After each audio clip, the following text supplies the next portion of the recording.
नमस्कार, आपण पाहताय केटीव्हीचं कोकण वार्तापत्र. सुरुवातीला आपणा सर्वांचं स्वागत. वळूयात हेडलाईन्सकडे. 144 लोकसभा मतदारसंघात विजय मिळवण्याच्या दृष्टीने लोकसभा प्रवास योजना सुरू.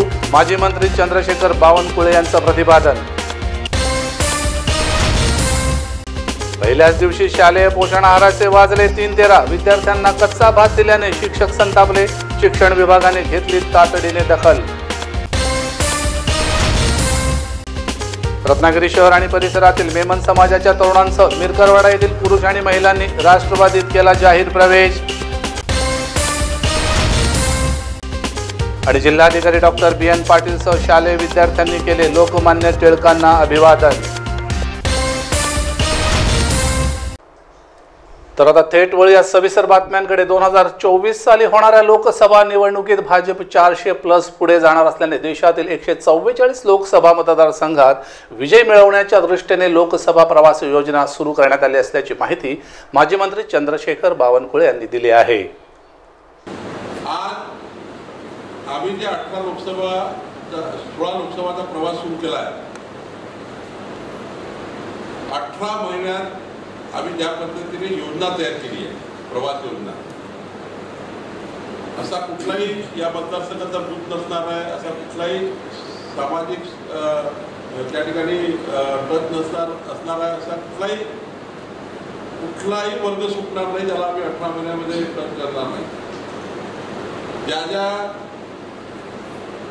जो वर्ग ज्या पद्धतीने या मतदारसंघात आहे त्या वर्गाला न्याय देण्याचा कसा प्रयत्न होईल. आणि जे काही 8 वर्षात आम्ही केला जे पोहोचलं नसेल, कधी योजना आपण तयार करतो, पण काही शासकीय अधिकाराच्या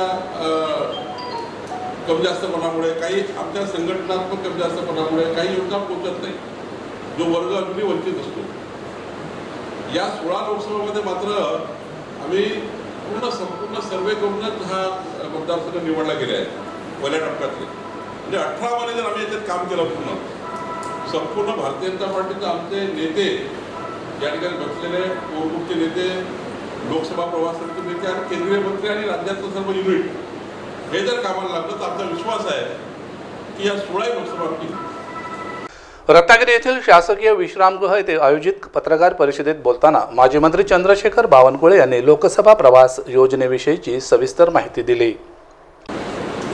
या 21 कार्यक्रमाच्या माध्यमातून संघटनात्मक, सांस्कृतिक, धार्मिक, सामाजिक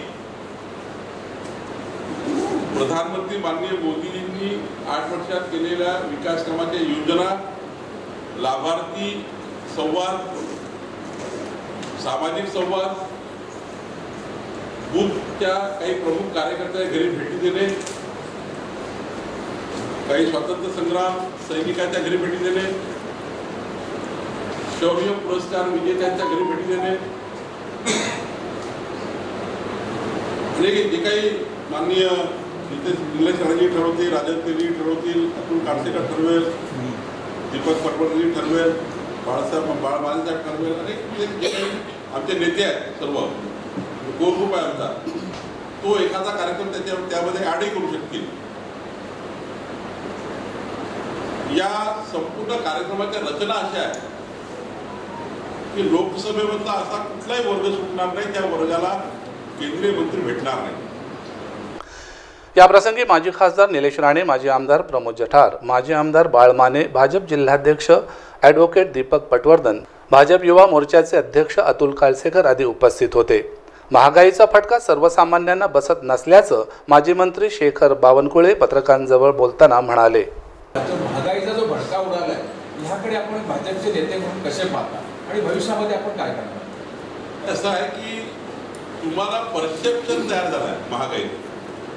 पेट्रोल डिझेलचं आपल्याला माहिती आहे की ते इंटरनॅशनल आधारावर हे काही निर्णय आजचा मोदीच्या सरकारचा नाही आहे.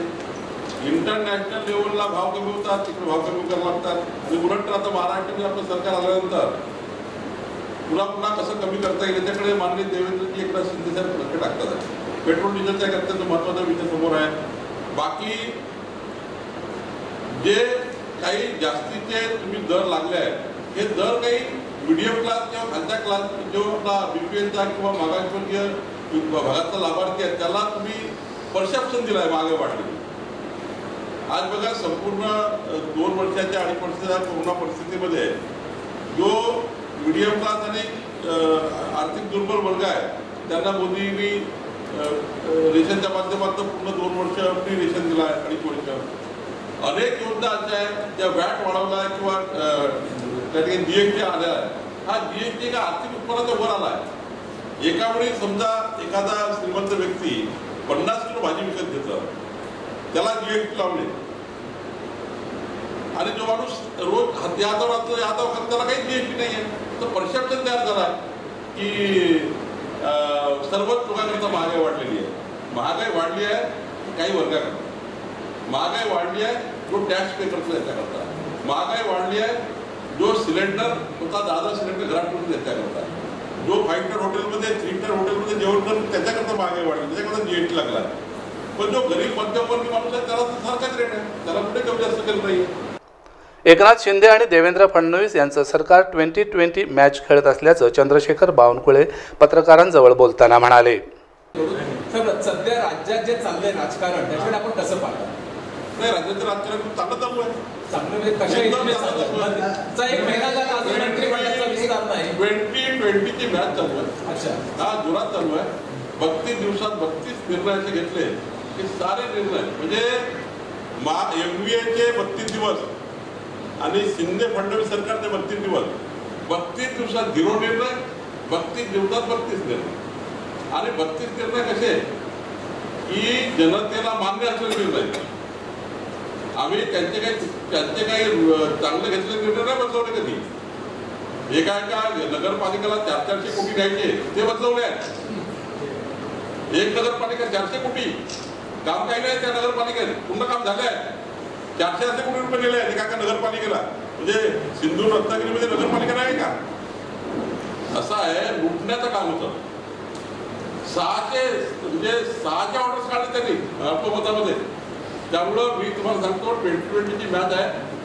आणि तुम्हाला एक सांगतो, या 2 वर्षामध्ये एकनाथ शिंदे फडणवीस सरकार असं काम करणार आहे, MVA सरकारच्या नेत्यांना लोक येऊ देणार नाही. मागच्या 2.5 वर्षापासून जे काही बंद होतं ते संपूर्ण सुरू करणार आहे. आणि हे सरकार एवढं चांगलं काम करून दाखवेल की MVAचे लोक पुन्हा निवडणूक लढायला घाबरतात. यूपीसह देशाच्या इतर राज्यात मुस्लिम समाज भाजप बरोबर आहे असं माजी मंत्री चंद्रशेखर बावनकुळे पत्रकारांजवळ बोलताना म्हणाले आणि विविध विषयांवर संवाद साधला. मुस्लिम समाज नेहमीच भाजपपासून दूर राहतो, याचं आपण कारण कधी शोधलं असतं आणि त्यांना जवळ घेण्यासाठी आपण आपल्याकडे काय होतं की आपण काय करणार आहोत. अनेक मुस्लिम कार्यकर्ते भारतीय जनता पार्टीसोबत आहेत. आणि आता धीरे धीरे देशामध्ये आता उत्तर प्रदेशमध्ये बघा, उत्तर प्रदेशमध्ये मी स्वतः गोरखपूर मतदारसंघाचा इन्चार्ज होतो. मी 1 महिना गोरखपूरमध्ये होतो आणि माननीय स्वतः योगीजींच्या मतदारसंघाची प्रभारी माझी जबाबदारी होती. 60% मुस्लिम लोकांनी मतदान केलं.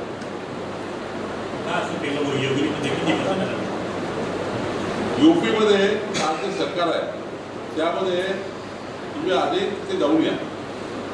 तिथे भाजपला मतदान केलं मुस्लिम समाजाने आणि मुस्लिम समाजाला एक कळलं आहे की त्या ठिकाणी भारतीय जनता पक्ष काही आपल्या विरुद्ध नाही आहे. पुढे लेट होतं, आम्ही मुश्किल होतं आम्हाला भूमिका समजावायला.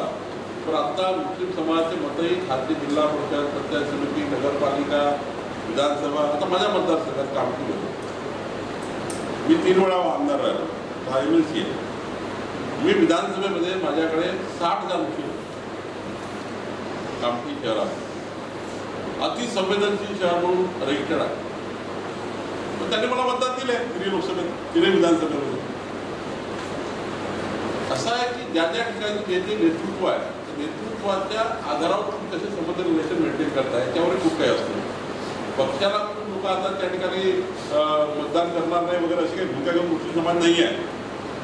तुमची हार्टफॉट रिलेशनशिप कशी आहे, मॅन रिलेशनशिप कशी आहे समाजासोबत, याच्यावरही भरपूर काही डिपेंड असतं.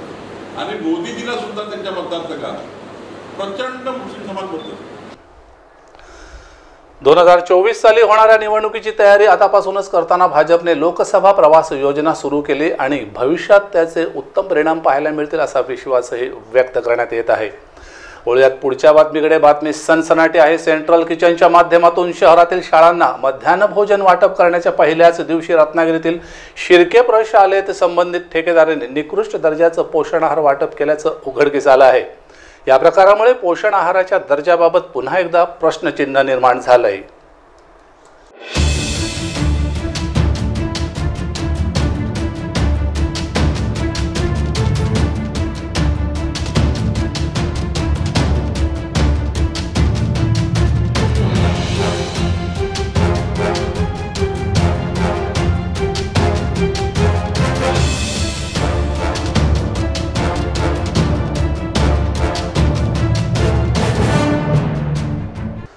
सर्व शालेय विद्यार्थ्यांना एक समान पोषण आहार मिळावा यासाठी केंद्र सरकारतर्फे सेंट्रल किचन ही संकल्पना राबवण्यात येत आहे। या योजनेची प्रक्रिया रत्नागिरी नगरपालिका आणि पालिका शिक्षण मंडळामार्फत राबवण्यात येत आहे। पालिकेच्या हद्दीतील विद्यार्थ्यांना शालेय पोषण आहार वितरणाची जबाबदारी महिला बचत गटांकडून काढून नवीन ठेकेदार नेमण्यात आले आहेत। त्यासाठी निविदा प्रक्रिया राबवून परजिल्ह्यातील 3 संस्था निश्चित केल्या आहेत। मात्र पहिल्याच दिवशी शहरातील शिर्के प्रशालेत कोल्हापूरच्या संस्कार महिला मंडळाने वितरित केलेल्या आहारात भात पूर्णतः शिजलेला नव्हता। वरण बेचव असल्याचं विद्यार्थ्यांकडून निदर्शनास आणून दिलं गेलं आणि ही बाब लक्षात आल्यावर मुख्याध्यापकांनी पोषण आहाराचं वितरण थांबवलं। आज 1 ऑगस्ट या दिवशी नव्याने नियुक्त केलेल्या संस्कार गटाकडून पोषण आहाराचा वाटप करण्याच्या दृष्टिकोनातून संबंधित व्यवस्था इथे आली। आम्ही पहिल्यांदा पोषण आहाराची चाचपणी केली। तसं केले असता आम्हाला असं आढळलं की तो पूर्णतः भात शिजलेला नव्हता, कच्चा भात होता। जे काही वरण होतं तेही योग्य पद्धतीचं नव्हतं, पातळ होतं आणि त्यामुळं विद्यार्थ्यांच्याकडून बऱ्याच जवळपास 75% विद्यार्थ्यांनी तो पोषण आहार घेतला नाही। पुन्हा ती मुलं वर्गात गेली, भुकावलेली होती। साहेबांना बोलवल्यानंतर साहेबांनी ताबडतोब त्याची व्यवस्था या ठिकाणी केली आणि अन्य केंद्रावरून, अन्य ठिकाणाहून, अन्य बचत गटांच्याकडून या ठिकाणी त्यांनी तो पोषण आहार इथे उपलब्ध करून दिला आणि त्याच्यानंतर ते वाटप झालं आणि मग मुलांनी तो आहार घेतला आणि वर्गामध्ये गेला। पण सुरुवातीला आलेला जो पोषण आहार होता संस्कार गटातून तो योग्य पद्धतीचा आजचा नव्हता। हा आमचा आजच्या दिवसाचा वाईट अशा प्रकारचा अनुभव आला। किती वेळ वाया गेला तुमचा त्यामुळे? या प्रोसिजरमध्ये जवळपास आमचे एक घड्याळी तास आमचा फुकट गेला। पण सगळ्या मुलांना, सगळे लाभार्थी मात्र या ठिकाणी त्याचा लाभ घेऊ शकतो। शिर्के प्रशालेत संस्कार मंडळातर्फे वितरित केलेल्या आहारातील भात शिजलेला नसल्याचं लक्षात आलं आहे। मुख्याध्यापकांच्या तक्रारीनंतर प्रत्यक्ष पाहणी केली असून याची दखल शिक्षण मंडळाने घेतली आहे। शाळेचा अहवाल आल्यावर संस्थेला नोटीस दिली जाईल असं शिक्षण मंडळाचे प्रशासन अधिकारी सुनील पाटील यांनी सांगितलंय। मला शाळेमधून मुख्याध्यापकांचा फोन आल्यानंतर मी तातडीनं शाळेमध्ये उपस्थित झालो। शिजवलेला तांदूळ आणि वरण याची पाहणी केली। विद्यार्थ्यांच्याबरोबर पण मी चर्चा केली। तांदूळ थोडासा कच्चा आहे ही सत्य परिस्थिती आहे, त्यामुळे त्याचं वितरण तातडीनं बंद केलं आणि विद्यार्थ्यांना पर्यायी शिजवलेला तांदूळ दुसऱ्या गटाकडून उपलब्ध करून दिला। त्याचबरोबर दुसऱ्या गटाकडून आपल्याला आमटी पण मिळाली आणि सर्व विद्यार्थ्यांना आपण शिजवलेला धान्य, तांदूळ आणखी आमटी अशी उपलब्ध करून दिलेली आहे। त्यामुळे विद्यार्थी आज वंचित राहिलेले नाही आणि संबंधित गटाला मुख्याध्यापकांचा अहवाल आल्यानंतर आपण सूचना करणार आहोत। भविष्यामध्ये जर असा प्रकार घडला तर ज्या अटी या गटानं घालून दिलेल्या आहेत त्याप्रमाणे पुढील कार्यवाही करण्यात येईल। एक नेमकं तपासतं कोण? पोषण मुलांना देण्यापूर्वी तपासणी केली जाते का? पहिल्यांदा याची तपासणी त्या गटानं करायची आहे। ज्या ठिकाणी त्यांनी तो शिजवतात त्या ठिकाणी त्यांनी पहिल्यांदा स्वतः चव घ्यायची, त्यांनी त्याची नोंद करायची। शाळेत आल्यानंतर शाळेमध्ये मुख्याध्यापक किंवा त्यांचे सहकारी किंवा इव्हन शाळा व्यवस्थापन समिती, पालक यांच्यापैकी कुणीही त्याची चव घेऊन त्याची नोंद करू शकतात आणि त्याच्यानंतर तो विद्यार्थ्यांना पुरवठा करायचा। दरम्यान पोषण आहार खाऊन झाल्यावर ताटे ठेकेदारांनी स्वच्छ करणे आवश्यक आहे। मात्र आज आहार घेतल्यावर विद्यार्थ्यांना ताटे स्वच्छ करायला लावल्याचा धक्कादायक प्रकारही पुढे आला आहे। एकीकडे लहान मुलांना कामे न देण्याचं शासनाचं धोरण असताना मुलांना ताटे धुवायला लावून संबंधित ठेकेदारांकडून नक्की काय साधलं गेलं हा प्रश्न उपस्थित केला जात आहे.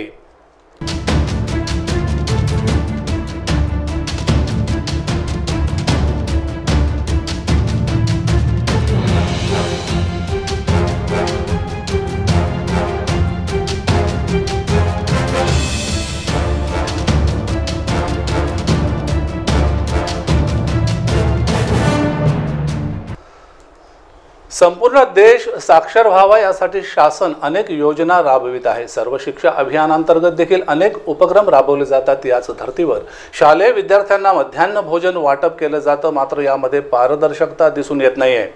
शालेय पोषण आहार हा निकृष्ट दर्जाचा असल्याने अनेक ठिकाणी या योजनेचे 3-13 वाजले आहेत. ज्या ठेकेदारांना हे ठेके दिले जातात त्यावर शासन प्रशासनाची करडी नजर असणे आवश्यक आहे, अथवा जनतेतून काही निवडक व्यक्तींचं एक नियंत्रण मंडळ स्थापन करून त्यांच्यावर ही जबाबदारी देऊन प्रशासनाच्या निदर्शनास असले चुकीचे प्रकार आणून द्यावे असं सूचित करत आपण इथे घेणार आहोत छोटासा ब्रेक. ब्रेकच्या पलीकडे आपण पाहणार आहोत आणखी काय महत्त्वाच्या घडामोडी. आपण कुठे जाऊ नका, पाहत राहा KTVचं कोकण वार्तापत्र, आपल्या हक्काचं चॅनल, अन्यायविरोधी लढा, सत्य सदा सर्वदा. समुंदर की गोद में पला है तू, अंगड़ाई लेते ही लहरें शुरू, आज यौवन की मस्ती छोड़, ले चलता हूं तुझे एक नए मोड़, आजा तुझे माँ पुकारे अब, छेड़ देते हैं बीच से कुछ शरारत हंसी, गले लगा ले उसे ए फकीर, इंतजार कर रहा है तेरा तो, चल दे देते हैं उसे फसल की खूबसूरती तो, आजा तुझे माँ पुकारे अब, मीलों आगे चलना है हमें, सिर्फ फसल नहीं तेरे स्पर्श की चाह में बैठे हैं शहरों में भी कहीं, उनके मुख पे भी लानी है मुस्कान, उन्हें भी देनी है एक नई पहचान, आजा तुझे माँ पुकारे अब. फिनोलेक्स पाइप्स पहुंचाए पानी को अपनी माँ के पास. अजवा हाऊस ऑफ स्वीट्स रत्नागिरीच्या सेवेत नव्याने सुरू झालेलं आपल्या सर्वांचं अजवा हाऊस ऑफ स्वीट्स. आमच्याकडे सर्व प्रकारच्या स्वादिष्ट मिठाईंसह अफलातून, नानकताई, ड्रायफ्रुट्स, खजूर, चॉकलेट्स, तयार मसाले योग्य दरात मिळतील. तसेच शुगर फ्री मिठाई उपलब्ध. आपल्या सर्वांचे अजवा हाऊस ऑफ स्वीट्स. आमचा पत्ता गाळा नंबर 6 व 7, पंचशील संकुल, मिथिला हॉटेल समोर, मारुती मंदिर, रत्नागिरी. संपर्क क्रमांक 78 97 89 37 47 आणि 90 82 41 32 02. ब्रेक नंतर पुन्हा एकदा आपलं स्वागत. रत्नागिरी शहरातील मेमन समाजाच्या सुमारे 150 कार्यकर्त्यांनी राष्ट्रवादीत प्रवेश केल्याने येणाऱ्या नगरपालिकेच्या निवडणुकीत वेगळं चित्र दिसू शकेल असं बोललं जात आहे.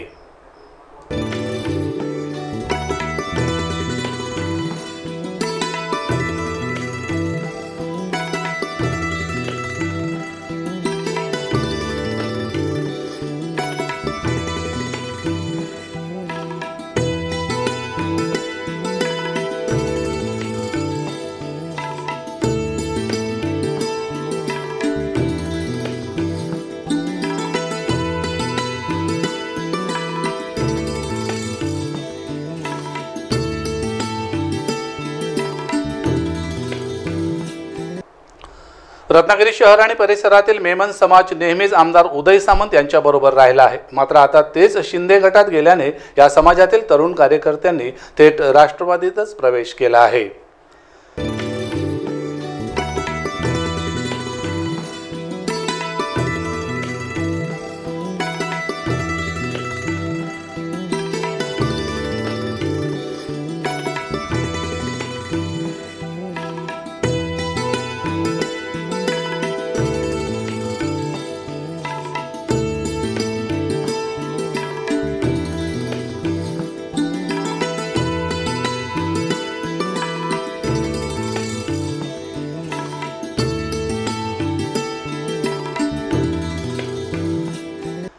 राष्ट्रवादीचे प्रांतिक सदस्य बशीर मुर्तुजा, ज्येष्ठ नेते राजाभाऊ लिमये, सुदेश मयेकर, शहराध्यक्ष निलेश भोसले, जिल्हा महासचिव नौसिन काझी, कार्याध्यक्ष अन्सार मुल्ला, महबूब मोगल यांच्या उपस्थितीत मेमन समाजाप्रमाणेच मिरकरवाडा येथील सुमारे 50 ते 60 जणांनी राष्ट्रवादीत प्रवेश केला आहे.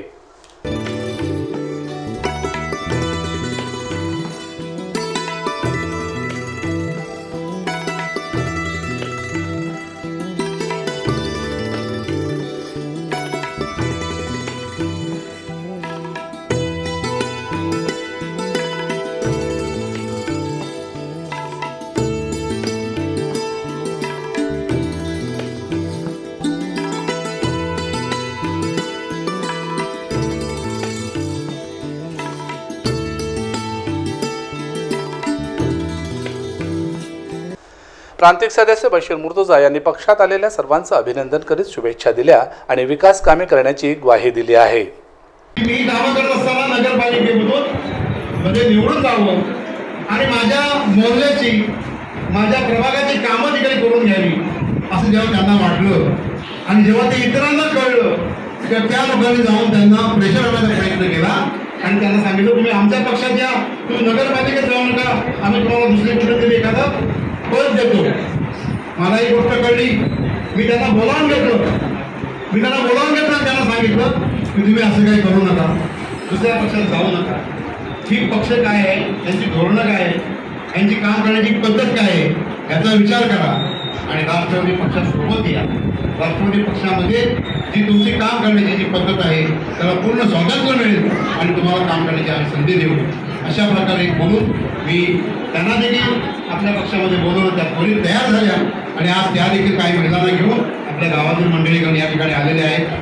आज मला इथे जास्त बोलायचं नाही, फक्त ह्या आलेल्या लोकांचं मी इथे स्वागत करत आहे.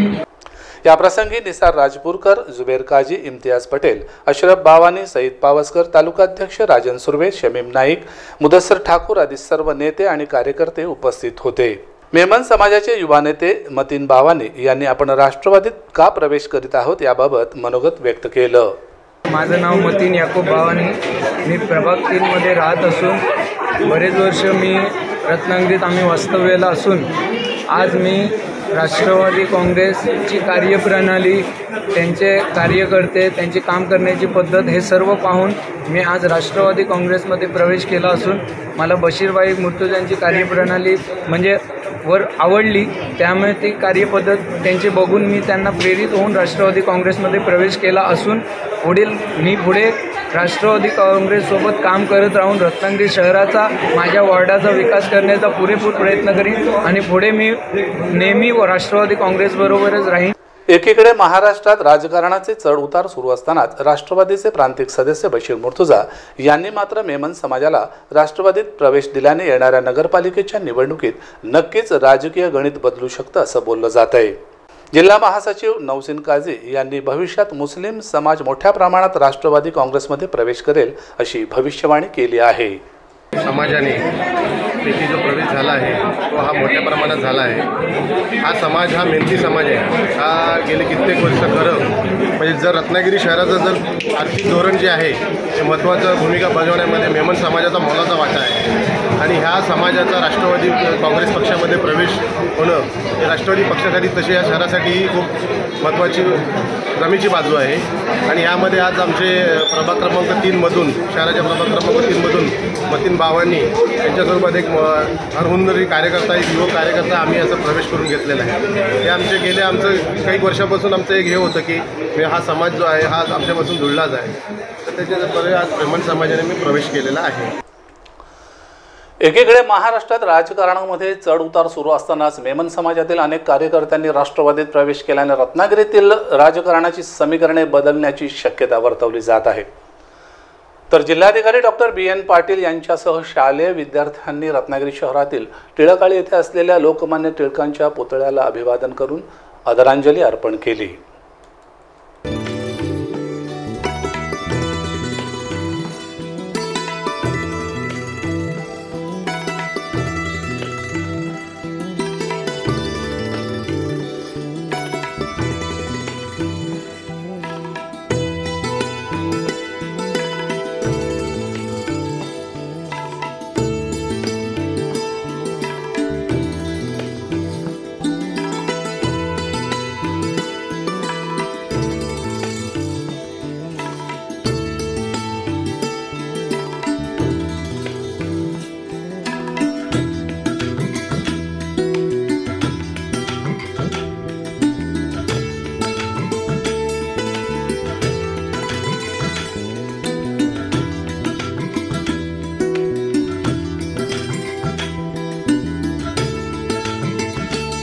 लोकमान्य बाळ गंगाधर टिळक यांच्या पुण्यतिथीचं औचित्य साधून जिल्हाधिकारी डॉक्टर BN पाटील यांनी टिळक जन्मस्थानाची पाहणी केली।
स्वराज्य हा माझा जन्मसिद्ध हक्क आहे आणि तो मी मिळवणारच असं इंग्रजांना ठणकावून सांगणारे लोकमान्य टिळक यांना आदरांजली देतानाच त्यांच्या जन्मस्थळाची देखभाल करणे हा देखील आपला उद्देश असला पाहिजे।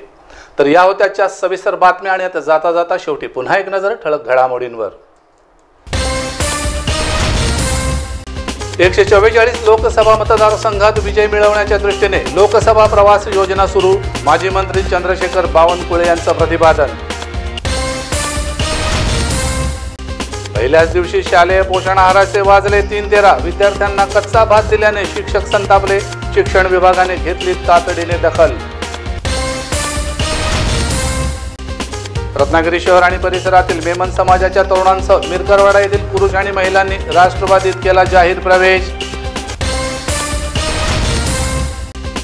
आणि जिल्हाधिकारी डॉक्टर BN पाटील सह शालेय विद्यार्थ्यांनी केले लोकमान्य टिळकांना अभिवादन। आणि याबरोबरच हे बातमीपत्र संपलं। भेटूया पुढच्या बातमीपत्रात, तोपर्यंत आम्ही आपली रजा घेतो। नमस्कार।